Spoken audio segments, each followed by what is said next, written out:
A billionaire left his family in the hands of his new wife. What he came home to witness shattered him forever. He believed he married a woman with a heart of gold, a woman who promised love, warmth, and kindness. So when duty called him away, he left his aging mother and two little boys under her care, trusting she would protect them as her own. But trust, sometimes, is the most dangerous gamble. Because when he returned home unannounced, he didn't walk into laughter or love, he walked into screams. And the sight waiting for him at that doorway was something no man, billionaire or not, should ever witness. His world didn't just break that day, it fell apart piece by piece. The city calls him Obinna Okoye, a man whose name opens doors. Glass towers carry his signature. His cars purr like big cats. People greet him with fixed smiles and quick hands. But when he removes the jacket and the watch at night, he is just a son and a father of two boys, Somadina and Kenechukwu, and a child to an old woman called Mama Nemkem, whose back bends like a fishing hook, but whose tongue is still sharp. His first wife, the boy's mother, left the world one rainy morning. The house learned silence after that. For 2 years, Obinna moved like someone carrying a heavy bowl that must not spill. Then, at a charity gala full of mirrors and soft music, he met Amara, skin smooth like riverstone, laughter soft, hands gentle. She worked in public relations, knew which fork to use at dinner, and how to say the right thing in the right room. She listened when he spoke of his grief, and her eyes didn't blink often. Grief loves anyone who says, "I understand." After 6 months, they married. The newspapers called it a union of heart and power. Mama Nemkem watched from the back of the church, lips pressed thin. She greeted the new wife with a smile that did not reach her eyes. "Welcome," she said. "A house is easy to enter. It is staying that is hard." For a while, it seemed easy. Amara arranged fresh flowers on the dining table. She brought new curtains, white like good intentions. She asked the boys about school and bought them matching backpacks. She kissed Mama's head some mornings. Obinna, like a man in the desert, drank what he was given. Then a business trip to Dubai came, a deal that would double his company's footprint. "It is only 3 weeks," Obinna told them. "Be good, call me every night." Amara held his hands. "I will care for them like my own," she said. Mama Nemkem said nothing. She just adjusted her wrapper and watched the plane fly above the roof of their mansion, a thin bird cutting the sky. The first week, video calls danced on schedules. The boys waved at the phone, mouths coated with Aba. Mama reported that the driver took them to school on time. Amara smiled from the background, hair wrapped in a scarf. The second week, the timing became difficult. "You know how Dubai is," Amara said, yawning. "Time zones, don't stress." The third week, Amara sent a message. "Network is bad, speak later."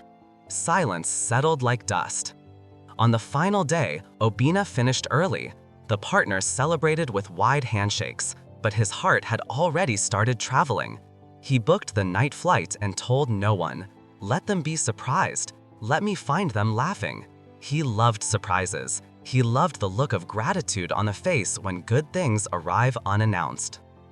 The sky was pale when he reached home, that hour when Lagos roosters forget they live in the city and crow anyway.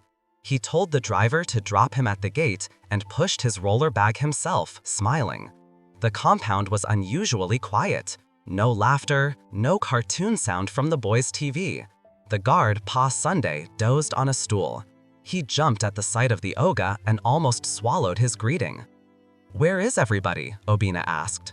"Inside, sir," the guard whispered. "They woke early." Obinna walked in through the back, past the kitchen door.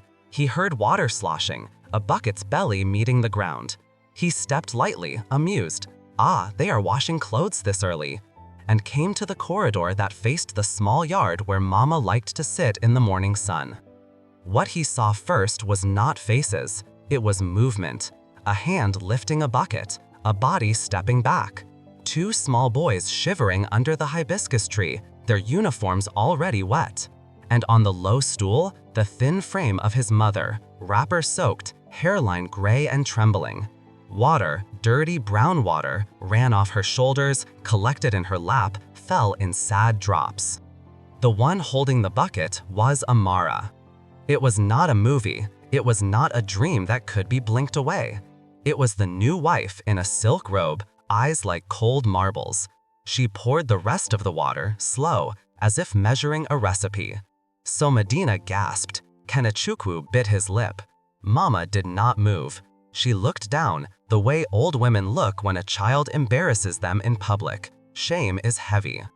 Amara, Obina's voice came before his mind caught up. It came from the bottom of him, rough.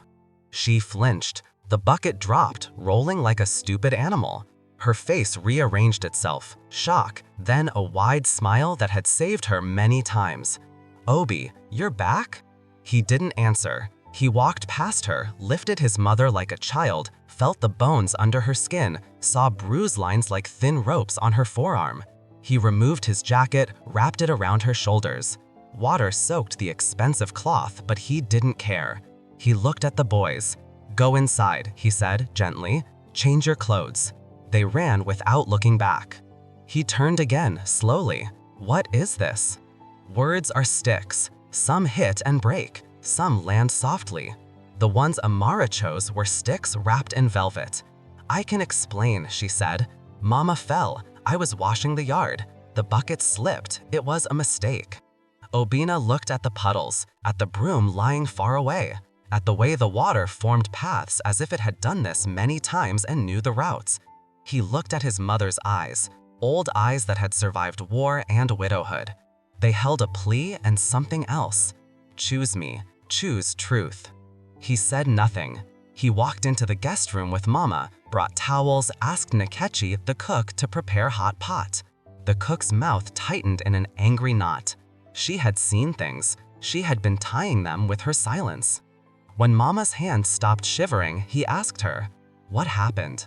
Mama was slow. She always was. "My son," she said at last, "a child that you carry on your back does not know the road is long." She sighed. "We have managed, but a pot shows itself when the heat comes. Since you traveled, your wife's mouth has grown teeth."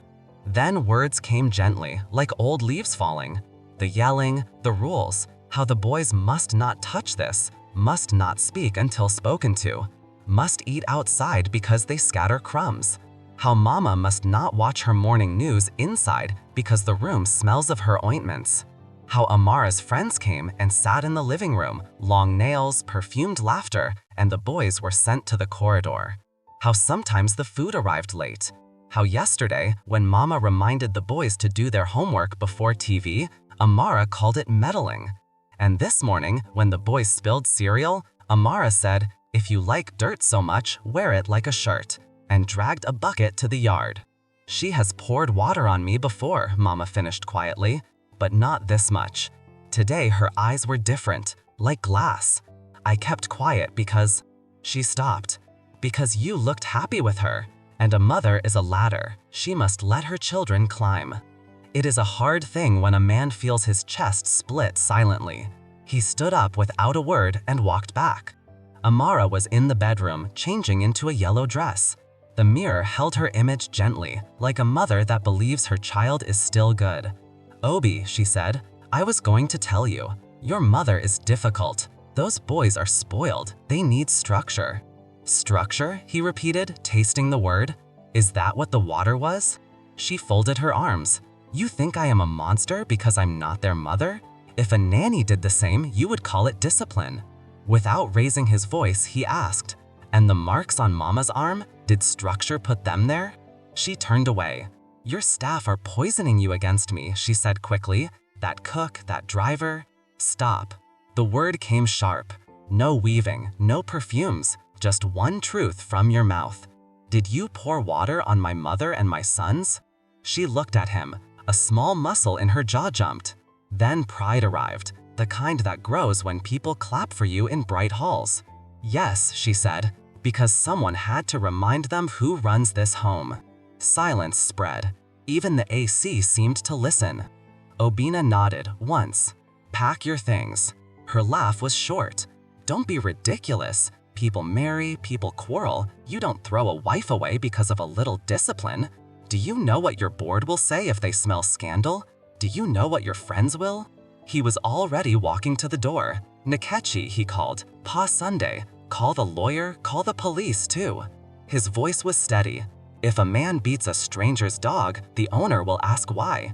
But if a person lays hands on my mother under my roof, no story. Things moved quickly after that, the way harmattan fires run through dry grass. The lawyer came with a tight face.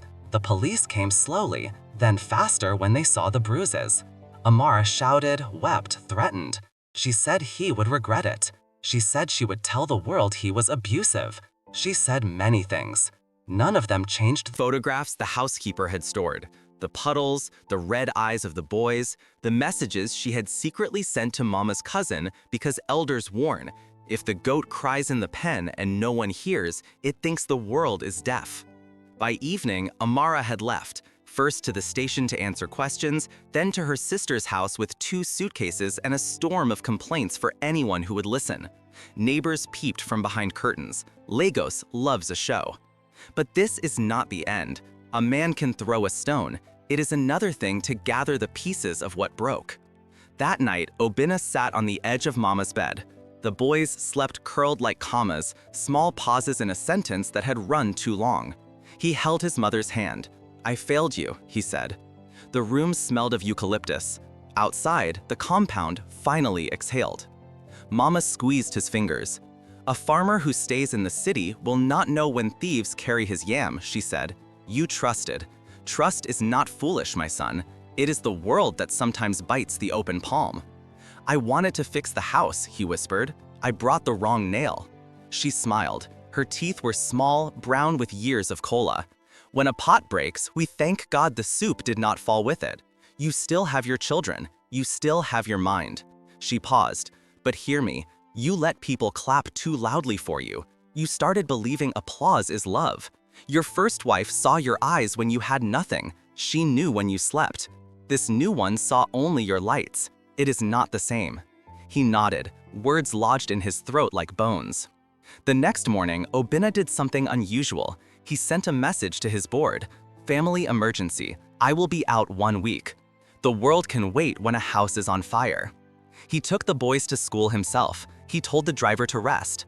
On the way back, he stopped at his old street in Ajagunla, where he grew up chasing tires with sticks. He bought hot akara from a woman who remembered his face before his name. "Hey, Obina of Nze's compound," she shouted, laughing. Oil stained his fingers like childhood. He licked them and felt something unclench inside his chest. He started rising before the sun, making tea for Mama, washing her feet like she once washed his.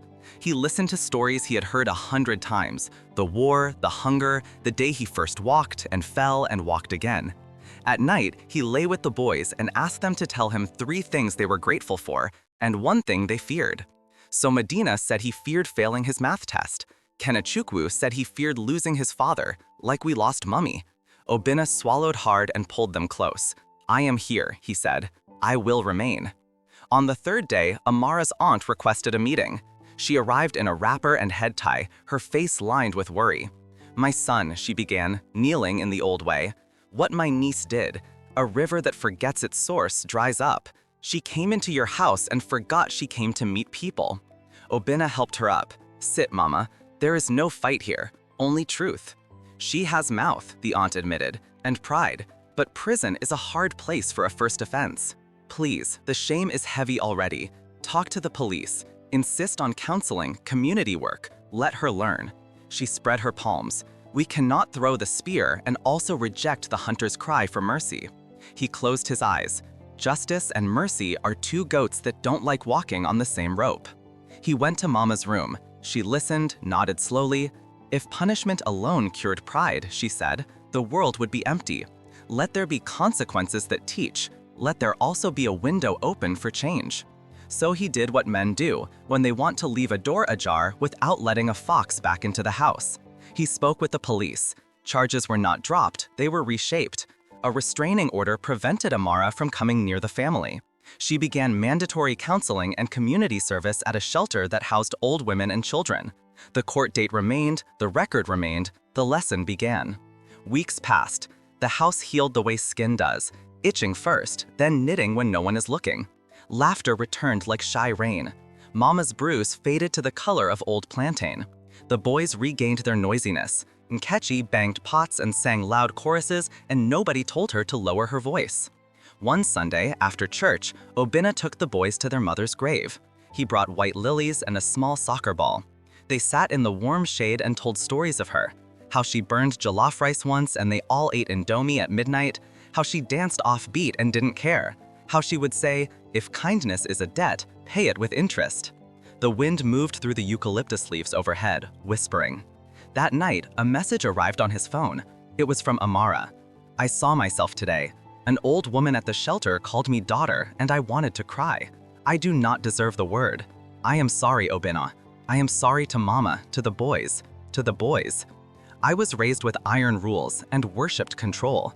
I chose power over love because power is easier. I will not ask to return. I will ask to be better. Please tell them I am sorry. If they ever allow me to apologize to their faces, I will come. If not, I will write letters and not send them until my heart knows humility." Obinna read the message 3 times. He forwarded it to Mama without comment. Mama read it and put her phone face down. "Regret is not repentance," she said softly, "but regret is a beginning." They invited Amara, months later, in daylight, with the aunt present, with boundaries that could be seen and touched. She came without perfume, wearing a plain dress. Her hands shook as she greeted. She knelt before Mama and touched her feet to the floor. Tears cut lines on her face. She apologized to the boys, one by one. She did not defend herself. She did not reach for hugs. She simply said, "If you keep anger for me, keep it. You have that right. I will carry it with my own." Then she left. After she went, Kenechukwu asked, "Daddy, will she come back and live with us?" Obinna clasped his small hand. "No," he said gently. "Forgiveness is a door. It is not always a welcome mat." Time did what time does. It carried them. The house learned a new rhythm. Obinna stopped confusing applause for love. He came home early more often. He sat through school plays where children forgot their lines and giggled. He cooked breakfast badly and laughed when the eggs burned. Money can build towers. It cannot raise children, he remembered. Sometimes, at dusk, he and Mama would sit outside, watching the sky turn the color of ripe mango. She would suck her teeth and say, "If a bridge breaks once, you do not jump on it again without checking." He would nod and reply, "I have learned." And they would sit in silence, the comfortable kind, while the boys kicked a ball that thumped softly on the grass. When people later asked about the scandal, Obinna did not tell the long version. He just said, "A house is only rich when the people inside it are safe." He increased the company's leave policy for staff with aging parents. He funded counseling services. He understood now that power without tenderness is a blunt knife, good for cutting rope, terrible for slicing bread. As for Amara, the city moved on to new gossip. She finished her service at the shelter and stayed, even after the court said she could go. She learned to sit with old women and let them talk. She learned that love is a slow broom, sweeping one corner at a time. Some afternoons, she would write letters she never sent. To Mama and Kem, to the boys, to the girl I used to be. If she ever married again, that is a different story. This one is not about romance that returns. It is about love that chooses truth and truth that refuses to be cruel. My people, you have heard. Trust is sweet, but it needs eyes. A wife is not a decoration, a mother is not an obstacle, and children are not clay for venting anger. A man can be a billionaire and still be poor if his home is empty of kindness. Let the lesson stand like a calabash on clear water. If applause is the only music you dance to, pride will be your drummer. If you leave your house, leave your eyes behind to watch it. If harm enters, do not hide it under rugs. Open the door wide and let light judge it. And if mercy comes, let it come with truth so healing can find a chair. This is the end of the story. Share with us in the comments below what you learned from this story. Give us a thumbs up, share with friends and family. Please hit subscribe button, don't forget to turn on the notifications button, and stay glued for our next update.